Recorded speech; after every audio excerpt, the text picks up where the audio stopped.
இப்ப ரொம்ப முக்கியமா 2026 வருஷம் பொறக்க போகுது அப்படின்னாலே மக்கள் எல்லாருக்குமே எப்படா ராசி பலன் போடுவாங்க. நம்ம ராசிக்கு எப்படி இருக்கும்? நம்ம தசாபுத்தி எப்படி இருக்கும்? அப்படின்னு சொல்லிட்டு நெறைய விஷயங்கள் இப்போ மக்கள் ஜோதிடத்த நம்பி நெறைய விஷயங்கள் பார்க்க ஆரம்பிச்சுட்டாங்க. முழுக்க முழுக்க அதன்படியே நடக்க ஆரம்பிச்சுட்டாங்க.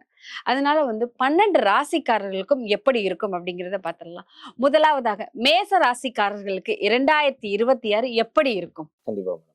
அதாவது பார்த்தீங்கன்னா, ஜோதிடத்தை நம்முடைய மக்கள் ஆல்ரெடி பல வருட காலங்களாக நம்பிக்கிட்டு தான் இருக்காங்க. ஆனா, அதற்கான ஒரு சரியான ஒரு தளம் கிடைக்கல.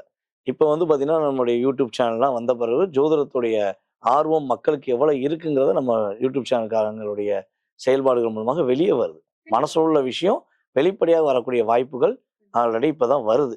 ஆனா, ஜோதிடம் என்பது இது பார்த்தீங்கன்னா, காலம் அழியாத ஒரு மிகப்பெரிய சிற்பம்னு சொல்லலாம். மிகப்பெரிய அற்புதமான விஷயம். கடலுக்குள்ள உள்ள முத்தோடைய தன்மையை நம்ம எப்படி கண்டறிய எவ்வளவு கஷ்டப்படுறோமோ, அதே மாரி தான் ஜோதிடம் என்பது ஒரு மிகப்பெரிய கடல்.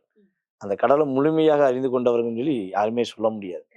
ஏன்னா, எல்லா கிரகங்களும் ஒவ்வொரு விஷயங்களிலும் தன்னுடைய கடமையை செஞ்சுக்கிட்டு தான் இருக்காங்க. அவங்களுடைய செயல்பாடுகள் தான் 9 கிரகங்களுடைய செயல்பாடுகளுடைய தன்மை தான் நம்மளுடைய மனிதனுடைய வாழ்வாதாரத்தை நிர்ணயம் செய்கிறது என்பது உண்மை. இதுல ஜோதிடம் சார்ந்த விஷயங்கள பார்த்தீங்கன்னா, அப்ப கிரகங்கள் மட்டும் தானே, அப்புறம் எதுக்கு தெய்வங்கள் அப்படின்னு ஒரு கேள்வி வைக்கலாம். ஏன்னா இதெல்லாம் வைப்பாங்க. கண்டிப்பா அப்ப எல்லாரும் கேட்கக்கூடிய கண்டிப்பா. விஷயம் தான். ஆமா. இந்த கிரகங்கள் சில நேரங்கள்ல ஒரு அதிகமாக தாக்கங்களை அதனுடைய கடமையை செய்யும்பொழுது, அந்த இடத்துல தெய்வத்துடைய வழிபாடு என்ன பண்ணுதுன்னா, நம்மளை ஒருநிலைப்படுத்துது. நமக்கு அதற்கான ஒரு ஆற்றலையும், ஒரு சக்தியும் குடுக்குது. அதன் மூலமாக வழிபாடு மூலமாக நம்ம தெய்வத்துடைய அருளை நாம் பெறுகிறோங்கிறது தான் நம்ம இந்த தளத்துல சொல்ல வேண்டிய மிகப்பெரிய கண்டிப்பா, கண்டிப்பா முக்கியமான சார். கருத்து. கண்டிப்பா. ஸோ இப்ப இந்த 2026 நம்மளுடைய கால சக்கரத்துக்கு முதல் ராசியான நம்முடைய மேச ராசி என்பவர்களுக்கு எப்படி இருக்க போகுதுங்கிறத நீங்க கேள்வி கேட்டீங்க.